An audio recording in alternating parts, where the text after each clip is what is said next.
two clips right here, that means it's the back, okay? And then there's one clip, that's the front. Now, the back is cut bigger because you have to go like this, okay? So it's always going to be bigger, and the front isn't, so you have to make sure you get the back of the sleeve into the back of the body of the shirt. Here's your shoulder seam, and here's the arm opening, okay? And here's the back. This is where the pleat is, okay? So that's how you know it's the back of the shirt. So the back of this sleeve has to go in the back of that shirt. And this has to be right there. And of course this is going to go right there, okay? Now, everybody has a problem putting sleeves in. There's two ways to put sleeves in. There's putting the sleeve in the open, where we don't sew up the side seams, or the arm sleeves. Okay? So we don't sew here and we don't sew here. That's putting it in the open. That's how we're going to do it on the shirt. The other technique is sewing it in the round. And that's where you sew up the side seams on the shirt or the jacket generally, and the sleeve seams. And then you sew the round sleeve into the round hole. Okay? We do that a lot in tailoring, in things that are fitted a little bit more. The shirt has a bigger open, more open sleeve. So you need to know both ways. It's easier to set it in the open, not in the round. What were the names of those again?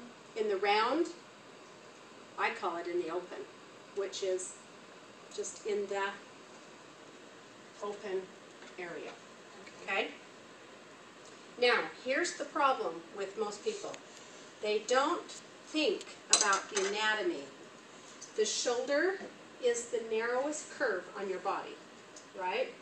Not the hips, not the waist, but generally it's right here. So it has to be eased right here. Now mine has gathering, but when we put a sleeve in with no gathering, then all of this has to be eased. That's so that my shoulder, it can go like this, okay? So we put a basting stitch around the sleeve head. This is called the sleeve head. So in that area of where the back notches and the front notches are, you want to put a basting stitch. On your sample, you can do about 3/8 of an inch. When we sew this sleeve in, the seam allowance is 1/2, okay? So you want to put your basting stitch in so it's a little bit smaller. Then you're going to match this with this. And the front here, you're going to put this corner to this corner, this corner to this corner. So you're going to put 3 pins in. Here, 2, 3. Okay? Then you're going to take this basting thread, one of the tails, and you're just going to pull it.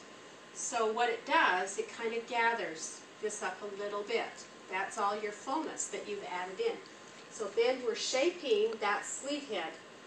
Because this is such a dramatic curve, we're going to put it into this bigger opening. Okay? You with me? So 3 pins, and then you're going to start pinning it here, and you're going to work towards here. And none of this is eased or gathered or anything. And then you're going to pull your threads and ease the gathering into this opening right here. In the same way, from here to here, there's no basting, no gathering. It all fits in. That's the underarm, okay? And then where your gathering is, you'll pull this thread and ease this section. So we always work in halves. So from here out, or from here into the center, here into the center. When you try to pin a sleeve in, most people pin it, well they pin it all the way around, then they sew it all the way around. They get to right here and they go, uh-oh, I got all this fabric, I got to ease it in. So then it's got all these gathers right here, and it looks homemade. It looks really bad, okay? There are no gathers right here, and there's no gathers in the back. No little puckers, nothing. The ease is eased right here. So when we set this sample sleeve in, there's not going to be any puckers or gathers. It's all going to be eased in. This is the roundest part, it's got to go next to our friends. And who are they? The feed dogs. Because the feed dogs go like this. They grab at the fabric and they slide it in and they actually ease things. Anything that's bigger goes next to the feed dogs. And that's going to ease that fabric in. Okay? Between these two pins and these two pins. Okay? So you have your sample. Sew it together at the shoulder seam. And when you sew the shoulder seam, do 1/4 of an inch. And then when you set the sleeve in on this sample, use a 1/2 inch. Okay? Then there won't be a ton of easing in there. So the 1/4 inch for the base seam? For the shoulder seam. So here's your shoulder seam, right here. Okay? Oh, okay. 1/4 of an inch. So that's the very thing, first thing you're going to do is you're going to sew the front shoulder to the back shoulder. The back shoulder has a dart. You don't have to sew the dart in, just pleat it, match up the shoulders, sew a 1/4 of an inch seam. Baste your sleeve and then pin it in. Okay? I've got 2 samples. I'll put them on the table and you can come and look at them. Okay? And then I'll walk you through individually. How many have problems putting sleeves in? I've had it. It's usually sleeves and zippers that make garments look homemade.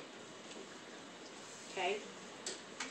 Alright, so we're going to do the sleeve sample first, and then we're going to do 4 chimney pocket samples, and then we're going to do a continuous bias sample. So we have 6 samples to do in class.